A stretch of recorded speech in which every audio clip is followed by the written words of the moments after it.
नमस्कार मु डॉक्टर शुभश्री संपदा मिश्र आपण मानक स्वागत करुछि आजिर आलोचना को।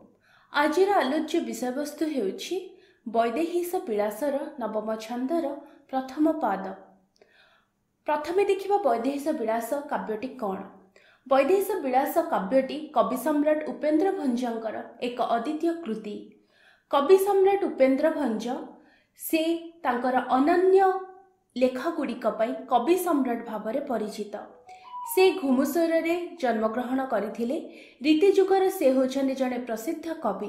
निजर पांडित्यपूर्ण साहित्य कृति तांको कवि सम्राट उपाधि रे भूषित करा जायछि। ओडिया साहित्य रे थिबा असंख्य कवि मानक मध्यरे से असाधारण पुणी अनन्य। एक राज परिवार रे जन्मग्रहण करथिले मध्य राजसिंहासन बहुत दूर रही से मनोनिवेश करथिले साहित्य कृति रे।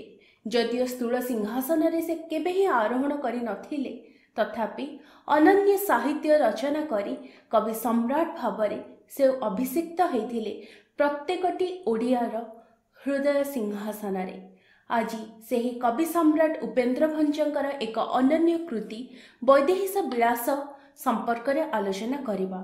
आलोच्य छंदटी वैदेहीश विलासर नवम छंद। एहा चोखी रागरे रचित होइछि। कवि सम्राट उपेन्द्र भंजकर प्रत्येकटी लेखा भली प्रत्येकटी काव्य भली एही काव्यटी मध्य अनन्यतारे भरपूर। कवि सम्राट उपेन्द्र भंजकर अन्यान्य लेखा जेपरी कोटि ब्रह्मांड सुंदरी हेउ, रसिक हारावली हेउ, सुभद्रा परिणय हेउ, प्रत्येक लेखार किछि ना किछि अनन्यता रहिछि। ठीक सेही परी निश्चित भावरे एही काव्यटीर मध्य एक अनन्यता रहिछि एवं सेही अनन्यता हेउछि वैदेहीश विलास काव्यर प्रत्येकटी पदर प्रथम अक्षर प्रत्येकटी वाक्यर प्रथम अक्षर एहा ब रे रचित होइछि। ब ठारु आरंभ होइछि। तेबे देखिबा एहार नामकरण एभଳି काहेकि होइछि। एहार नामकरणर यथार्थता कोन। वैदेहीश विलास दुईटी शब्दर समन्वय। प्रथम वैदेहीश एवं द्वितीय विलास। वैदेही शब्दर अर्थ हेउछि विदेहंकर कन्या। विदेह अर्थात जहार देह नहीं। जोग तपस्या करी देह चेतनार ऊर्ध्वरे अर्थात विदेहरे परिणत होइथिले राजा जनक। राजा जनकंकर पुत्री सीता विदेहकर कन्या होइथिबारु वैदेही नामरे परिचिता। वैदेहींकर ईश अर्थात स्वामी हेउछन्ति वैदेहीश। तेणु श्रीराम को कुहाଯାଏ वैदेहीश एवं विलास शब्दर अर्थ हेउछि लीला अर्थात मर्यादा पुरुषोत्तमंकर लीलार शाब्दिक परिप्रकाशर अभिनव प्रयास ही हेउछि वैदेहीश विलास। वर्तमान छंद प्रवेश करिबा।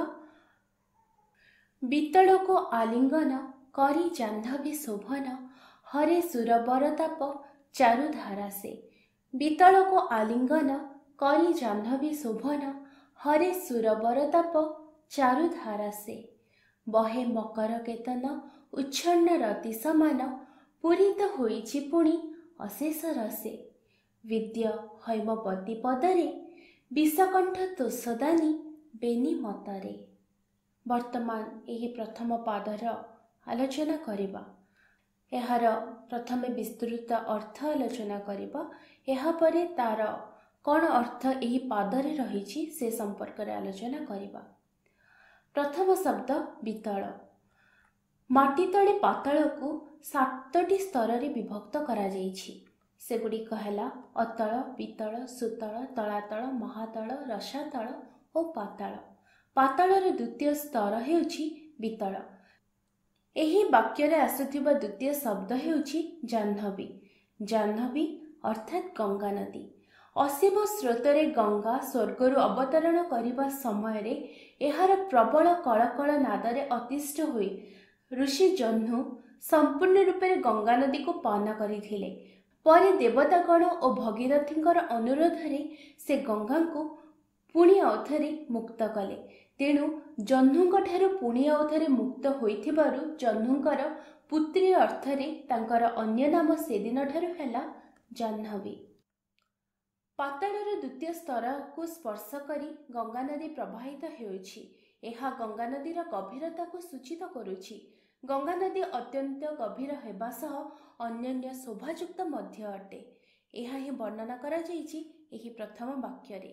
ଦ୍ୱିତୀୟ ବାକ୍ୟଟି ହେଉଛି ହରେ ସୁରବର ତାପ ଚାରୁଧାରା ସେ। ବର୍ତ୍ତମାନ ଏହାର ପ୍ରତ୍ୟେକ ଶବ୍ଦର ବିସ୍ତୃତ ଅର୍ଥ ଦେଖିବା। ପ୍ରଥମ ଶବ୍ଦ ହେଉଛି ହରେ।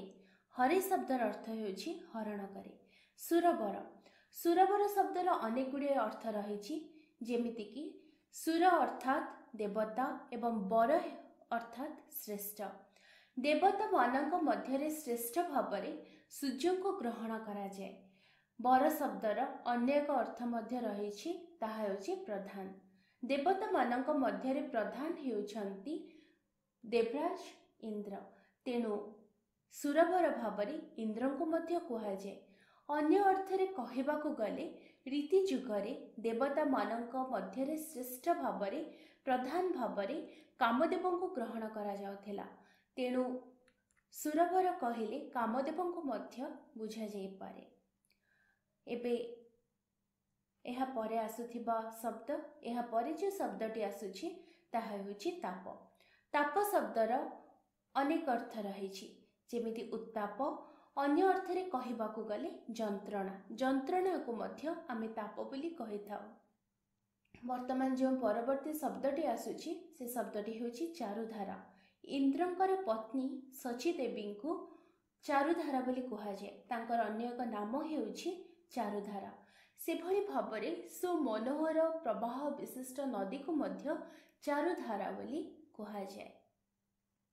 ବର୍ତ୍ତମାନ ଏହାର ସମ୍ପୂର୍ଣ୍ଣ ବର୍ଣ୍ଣନା ଦେଖିବା।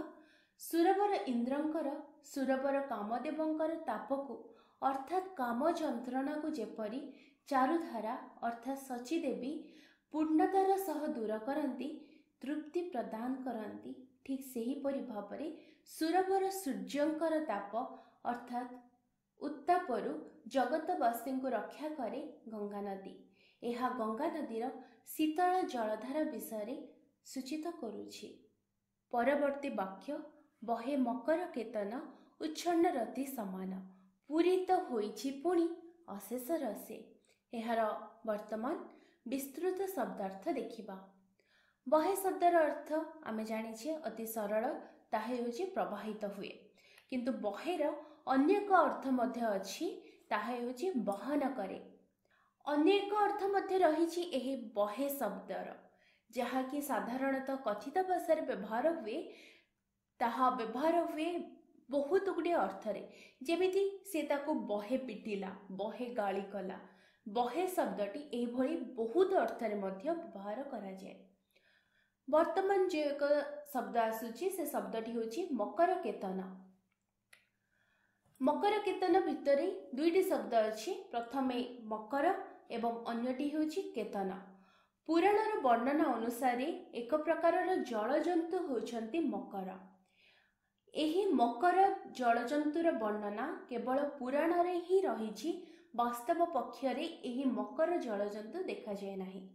ପୁରାଣ ବର୍ଣ୍ଣନା ଅନୁସାରେ ଏହାର ଶୁଣ୍ଢ ହାତୀ ଭଳି, ଏହାର ମସ୍ତକ ମଧ୍ୟ ହାତୀ ଭଳି, କିନ୍ତୁ ଏହାର ଆଗ ଗୋଡ଼ ହେଉଛି କୃଷ୍ଣସାର ମୃଗ ଭଳି। ଆଗ ଗୋଡ଼ଟି କୃଷ୍ଣସାର ମୃଗ ଭଳି ହୋଇଥିବା ବେଳେ ଏହାର ଦେହ ଆଉ ପୁଚ୍ଛ ହେଉଛି ମାଛ ଭଳି। ଏହି ଅଦ୍ଭୁତ ଜନ୍ତୁ ଏହା ଗଙ୍ଗାଙ୍କର ବାହନ ଭାବରେ ପୁରାଣରେ ବର୍ଣ୍ଣିତ ହୋଇଛି। କେବଳ ଏତିକି ନୁହେଁ, କାମଦେବଙ୍କର ଧ୍ୱଜାରେ ମଧ୍ୟ ଏହି ଜଳଜନ୍ତୁ ଚିତ୍ରିତ ହୋଇଥିବାର ପୁରାଣର ବର୍ଣ୍ଣନାରେ ଦେଖାଯାଏ। ବର୍ତ୍ତମାନ ସାଧାରଣତଃ ଏଭଳି ସାଧାରଣ କଥାବାର୍ତ୍ତାରେ ମଗର ମାଛକୁ ମଧ୍ୟ ମକର ବୋଲି କୁହାଯାଏ। ତେବେ ମକର କେତନ ଭିତରେ ଯେଉଁ ଅନ୍ୟ ଶବ୍ଦଟି ଥିଲା ତାହା ହେଉଛି କେତନ। କେତନ ଶବ୍ଦର ଅର୍ଥ ହେଉଛି ଧ୍ୱଜା ଅର୍ଥାତ୍ ପତାକା। କେତନ ଶବ୍ଦର ଅନ୍ୟ ଏକ ଅର୍ଥ ମଧ୍ୟ ରହିଛି। କେତନ ଶବ୍ଦର ଅନ୍ୟ ଏକ ଅର୍ଥ ହେଉଛି ଘର। ବହୁବ୍ରୀହି ସମାସ ଅନୁସାରେ ମକର କେତନ ଶବ୍ଦର ବାସବାକ୍ୟ ହେଉଛି ମକର ଅଟେ କେତନ। କାମଦେବଙ୍କର ପତାକାରେ ମକର ଅଙ୍କିତ ହୋଇଥିବାରୁ କାମଦେବଙ୍କୁ ମକର କେତନ ବୋଲି କୁହାଯାଏ। ଷଷ୍ଠୀ ତତ୍ପୁରୁଷ ସମାସ ଅନୁସାରେ ମକରର କେତନ ହେଉଛି ମକର କେତନ। अर्थात मकर केतन ए शब्दर बासवाक्य हेब मकरर केतन।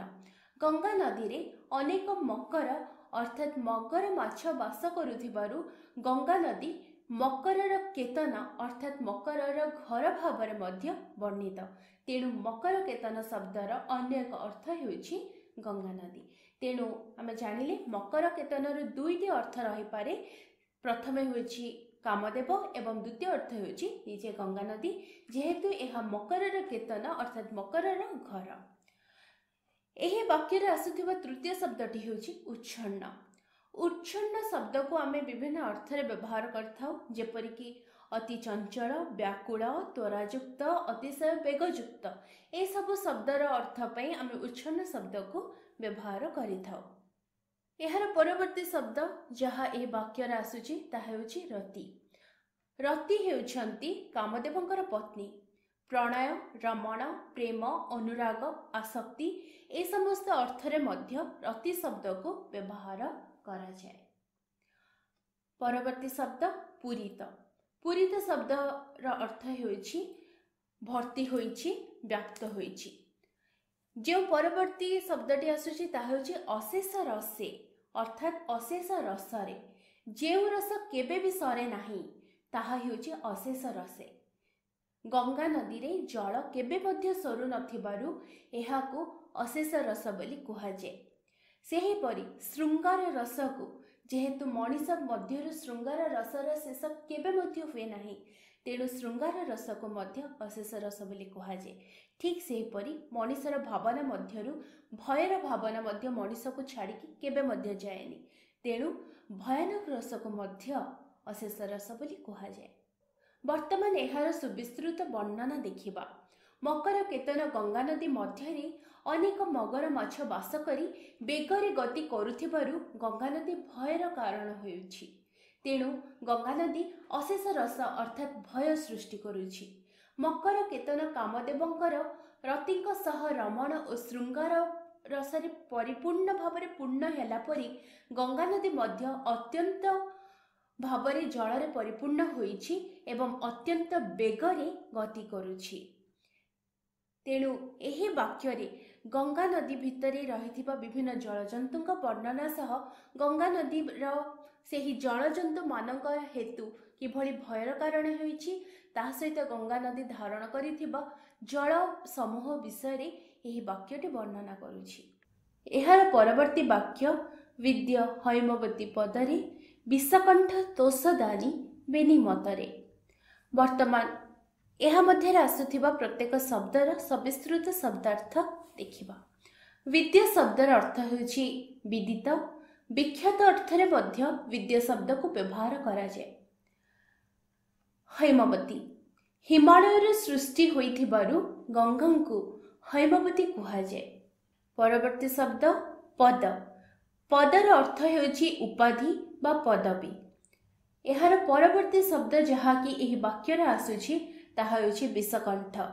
विषकंठ रे धारण करिथिबारु शिवंकु विषकंठ कुहा जाय। सेही परि विषकंठ शब्दर अनेक अर्थ मध्य रहिछि। विषर अनेक अर्थ हेउछि पद्मनाड़। पद्मनाड़ भଳି कंठ होइथिबारु बगकु विषकंठ बोली मध्य कुहा जाय। वर्तमान जहा परवर्ती शब्द ताहा होछि तोषदानी। तोषदानी रा अर्थ हेउछि संतोष प्रदान करिबा। बेनी शब्दर अर्थ हेउछि दुई बा उभय। मत अर्थात विचार। वर्तमान एही वाक्यर सविस्तृत वर्णना देखिबा। गंगा नदी हैमवती भावरे विख्यात। कारण हिमालय सृष्टि हेछि, तेणु गंगा नदी सारा विश्व रे हैमवती भावरे विख्यात। से विषकंठ अर्थात शिवंकु सुख प्रदान करती। ठीक सेही भली भावरे बग भली जलचर प्राणी मानंकु आहार विहार प्रदान करी सेमानंकु मध्य संतोष प्रदान करती। एही परी दुई अर्थरे से दुई प्रकार विषकंठंकु तोष प्रदान करती। तेबे सर्वशेष रे देखिबा एही प्रथम पदर सामूहिक अर्थ कौन।